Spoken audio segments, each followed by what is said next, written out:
সুপ্রিয় দর্শক, আমি আলপনা আপনাদের সবাইকে শুভেচ্ছা জানাচ্ছি বেঙ্গল ফিশ প্রেজেন্স আলপনার রান্না আলপনাস কুকিং থেকে। আশা করি সবাই ভালো আছেন।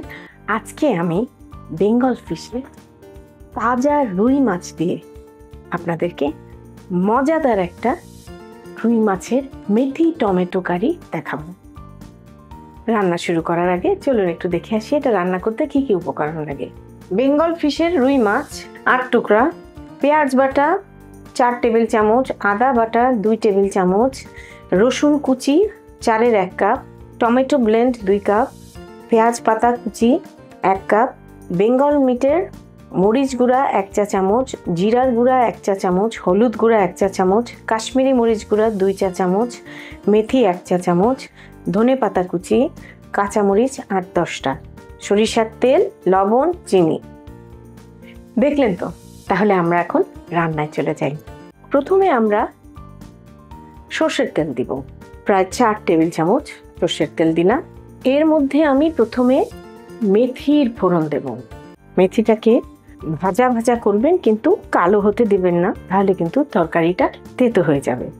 মেথিতে ফোড়ন চলে এসছে, এখন আমরা এর মধ্যে দিব রসুন কুচি।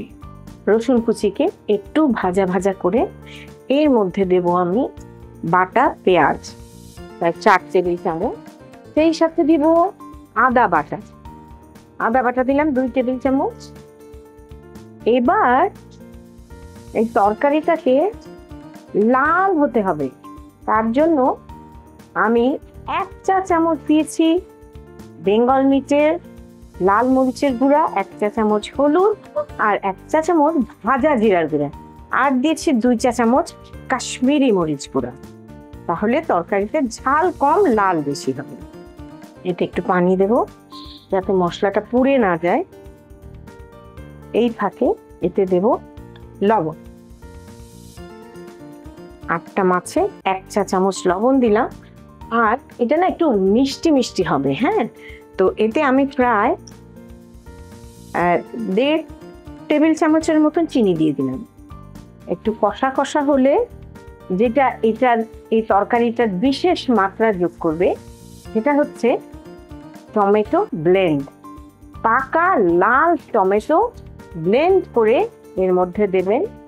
আমি এই রান্নাটা শিখেছি প্রায় 30 বছর আগে। ঘটনাক্রমে কলকাতায় আমার বোনের নানি শাশুড়ির বাড়িতে আমি বেড়াতে গিয়েছিলাম। সেখানে গিয়ে দেখেছি ওনারা অবশ্য হলুদ দেন নাই, আমি হলুদ দিয়েছি। জিরা দেন নাই, আমি দিয়েছি। ওনারা আরো মাইল্ড রেখেছেন তরকারিটা। তো লুকিয়ে লুকিয়ে ওনাদের রান্নাটা দেখেছিলাম, দেখে কোনোদিন করিনি। হঠাৎ এই 20-25 বছর পরে আমার মনে হলো কি আচ্ছা ওই রান্নাটা করি। তো আমার বোনের বাসার দাওয়াতেই আমি ওটা রান্না করে নিয়ে গেলাম। ঘটনাক্রমে ওই নানির ছেলে হচ্ছেন আলী জাকের।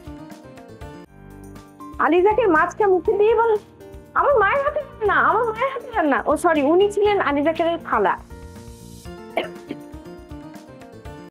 মুখে আমার মার হাতে রান্না, আমার মার হাতে রান্না। কি যে ভালো লেগেছিল। প্রথমত 25 বছর আগের একটা রান্না চোখে দেখা, তাও আমি মানে খেয়ে শিখিনি, রেঁধে শিখিনি। সেই মেমোরিটাকে মনে করে এতদিন পর রেঁধে তারপর যখন তার সার্থকতা পেলাম, তাও এমন একজন শ্রদ্ধার ভাজন ব্যক্তির থেকে, আমার পরম পাওয়া। আচ্ছা, মশলা কষানো হয়ে গেছে, আমাদের টমেটো কষানো হয়ে গেছে। এখন আমরা এর মধ্যে রুই মাছগুলোকে দিয়ে দিব। এই মাছগুলো দিয়ে এর সাথে আমরা দিব কাঁচামরিচ, 8-10টা কাঁচামরিচ দিয়ে দিলাম। একটু উল্টে দেই মাছগুলোকে। টমেটোর মধ্যে অনেক পানি আছে, তারপরেও আমরা এই মাছটাকে বেশ ঝোলঝোলে করব। মাছটাকে একটু কষতে দিই, মিনিট 5 মাছটা কষানো হোক। তাহলে আমরা ফিরে আসছি 5 মিনিট পর। এইবারে বাহ, কি সুন্দর কষিয়ে গেছে মাছটা। এখন আমি এই মাছের মধ্যে যেটা দিব সেটা হচ্ছে একটু পানি, ঝোল, আর সেই সাথে দিব একটু পেঁয়াজের পাতা, স্প্রিং অনিয়ন। অসম্ভব সুন্দর একটা মাত্রা যোগ হয় এটা দিলে। জালটা বাড়িয়ে দিই। এটা আপনি চাইলে হলুদ এবং ভাজা জিরার গুঁড়াটাকে অমিক্স করেও রান্না করতে পারেন, সেই ক্ষেত্রে এটা অনেক সাটল হয় এবং সেইটার মধ্যে আমি দেখিনি ধনে পাতা দিতে বা পেঁয়াজ পাতা দিতে। এগুলো সব আমার নিজস্ব সংযোজন, যেটাতে রোজ একঘেয়ে রুই মাছ ওই মানে সেই আলু বেগুন দিয়ে বা পটল দিয়ে ঝোল, না হলে কষানো কষানো, না হলে ওই একই টাইপের ঝোল খেতে খেতে আপনারা যখন টায়ার্ড, তখন এটা না সত্যি মানে বাসার ঘরোয়া জিনিসপত্র দিয়েই তো তৈরি, একদম অন্যরকম একটা স্বাদ এনে দিবে। এবং দাওয়াত দিলে একটু ভালো মাছ রান্না করতে চাইলে, মানে সব আইটেমের মাংসের সাথে একটা মাছও যদি রাখতে চান, এটা খুব ভালো যায়, পোলাওয়ের সাথেও খাওয়া যায়। আচ্ছা, এখন তেল উঠবে, আমরা ঢাকনাটা দিয়ে একটু ফাঁক করে রাখি। তেল উঠুক, ঢাকনাটা তুলে দেখি, বাহ সুন্দর হয়ে গেছে। এখন আমরা এইটুকু ঝোল রাখবো এবং চুলাটাকে অফ করে দিব। এইবার আমার স্বভাব সুলভ একটু কাঁচা তেল তো আমি দিবই উপর দিয়ে, তাতে করে তরকারির স্বাদ দ্বিগুণ হয়ে যাবে, করে দেখবেন প্লিজ। আর দেব ধনে পাতা। ধনে পাতাটা আমি সাধারণত চুলা বন্ধ করে দিই। আচ্ছা, এবার পরিবেশন করব।